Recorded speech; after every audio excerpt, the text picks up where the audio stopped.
My appreciation of the people of China is lifelong. My father served in the Flying Tigers, the 14th Air Force in Chengdu, Xi'an, and Kunming to liberate the people of China. I inherited his appreciation of the people of China with several meaningful visits by me and my family from Beijing to Shanghai to Hong Kong. Sadly, my hopes for a mutually beneficial relationship were misplaced, culminating with the spy balloon over my home community this weekend, threatening Fort Jackson and the Savannah River Nuclear Laboratory. The Biden administration is blaming the military for the delay. To me, this is duplicity.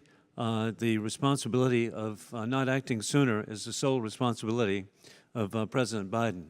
With that in mind, Congress, Admiral, has created the Pacific Defense Initiative, and in FY21, the National Defense Authorization Act to modernize and enhance our presence, logistics, and maintenance capabilities, exercise, program, infrastructure, and security cooperation in the region.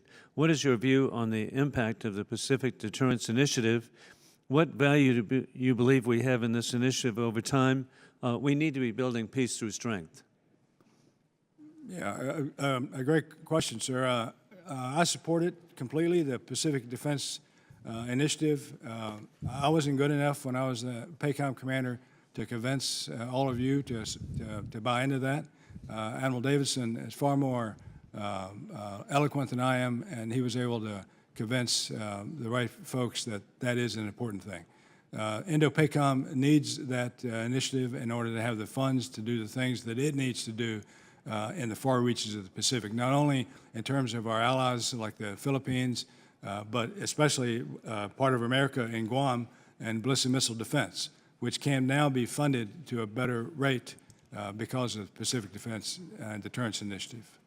And I'm really grateful that you mentioned Indo-PACOM. It was President Trump that added Indo to show the appreciation and importance of India and what opportunities we have to be working with that country and how their own capabilities, they do not need to be reliant on Russian military equipment.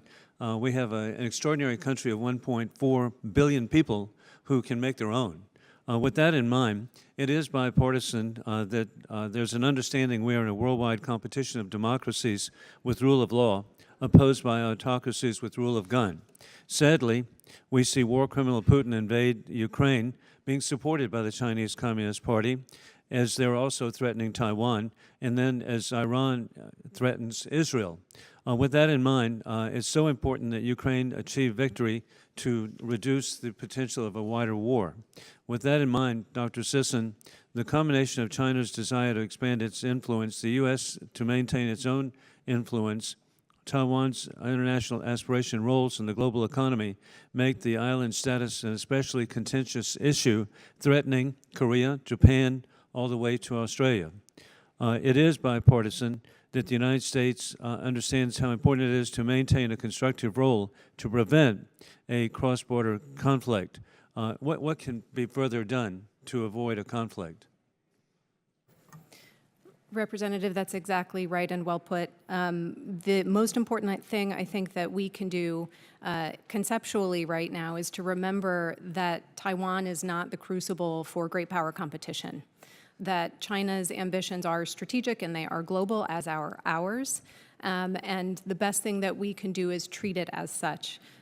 With regards to Taiwan specifically, I believe we should maintain our policy of dual deterrence, and we should do so in a manner that projects the place that we are in, which is a place where we should feel confident that we can effectively deter, and calm and cohesive with all of our allies and partners in the practice of implementing that strategy. And indeed, I'm looking with the leadership, Adam Smith, others, bipartisan, working together and encouraging the administration. There's been a delay in providing proper defensive munitions to the people of Taiwan, and this needs to be bipartisan to indeed create an Asian porcupine so that we can have peace through strength. Thank you, and I yield back.